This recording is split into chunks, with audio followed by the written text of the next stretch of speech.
The models that will help you in today's reading on the Octet Truss are the tetrahedron and the octahedron.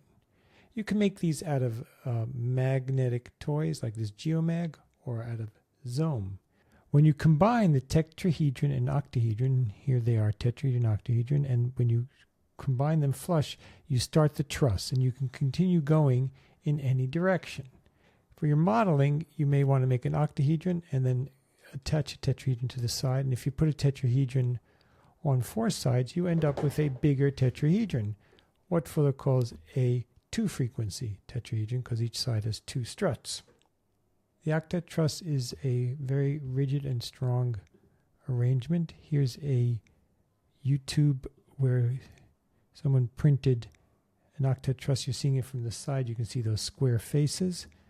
And as this video goes on, he's printed more higher frequency, what we would call, and he calls it scaling.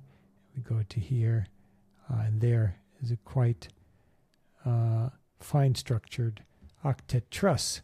Another way of looking at it is a Sierpinski construction, because here in these images you can see the octahedron and tetrahedron, but not all of them are filled in, making for a fractal model. And finally, Fuller will remind us of the A and B modules. The A and B modules are asymmetrical tetrahedra that you need to accommodate forming other shapes out of tetrahedron and octahedron, like the vector equilibrium of cube octahedron or a cube. And here's on Kirby Erner's site, drawings by Richard Hawkins. The A module is a 24th of a tetrahedron. It's this small asymmetric piece. And a B module is a 96th of an octahedron, and it's a piece like that. These are the shapes referenced in today's reading. Octet Truss. In an isotropic vector matrix, there are only two clear space polyhedra described internally by the configuration of interacting vectors. These are the regular tetrahedron and the regular octahedron operating as complementary space fillers. The single octahedron tetrahedron deep truss system is known in Synergetics as the Octet Truss. The Octet Truss, or the isotropic vector matrix, is generated by the asymmetrical closest packed sphere conglomerations. The nuclei are incidental. When four tetrahedra of a given size are symmetrically intercombined by single bonding, each tetrahedron will have one of its four vertexes uncombined and three combined, with the six mutually combined vertexes symmetrically embracing to define an octahedron, while the four non-combined vertexes of the tetrahedra will define a tetrahedron twice the edge length of the four tetrahedra of a given size, wherefore the resulting central space of the double-sized tetrahedron is an octahedron. Together, these polyhedra comprise a common octahedron-tetrahedron system.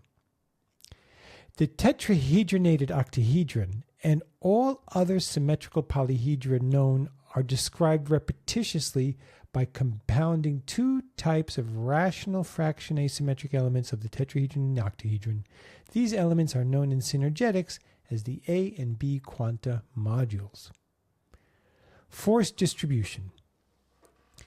In the three-way grid Octet Truss system, concentrated energy loads applied to any one point are distributed radially outward in 9 directions and are immediately diffused into the finite hexagonally arranged 6 vectors entirely enclosing the 6-way distributed force. Each of the hexagon's 6 vertexes distribute the loads 18 ways to the next outwardly encircling vectors, which progressively diffusing system ultimately distributes the original concentrated energy force equally to all parts of the system as with a pneumatic tire. Thus, the system joins together synergetically to distribute and inhibit the forces. Geometry of structure. Considered solely as geometry of structure, the final identification of the Octet Truss by the chemists and physicists as closest packing also identifies the Octet Truss and vector equilibria structuring as amongst the prime cosmic principles permeating and facilitating all physical experience. Near the end of the reading there, Fuller mentioned a pneumatic tire. Here's a Fuller drawing of the gas in a pneumatic tire. Where Fuller is going with this is to allow us to comprehend how the inflated tire holds up the car, but not with random arrows like this drawing where you just see some red arrows going down. There are no struts in the tire pushing up and down like that. How does the air actually do that? So here's a actual video of a GoPro in a tire. You're actually in a tire while the car is driving, and there are beads. And you can see that the tire is inflated and it's holding up a car, which can weigh 1, 2, or 3 or 4 tons. A truck can weigh even more. How does the air actually hold up the car?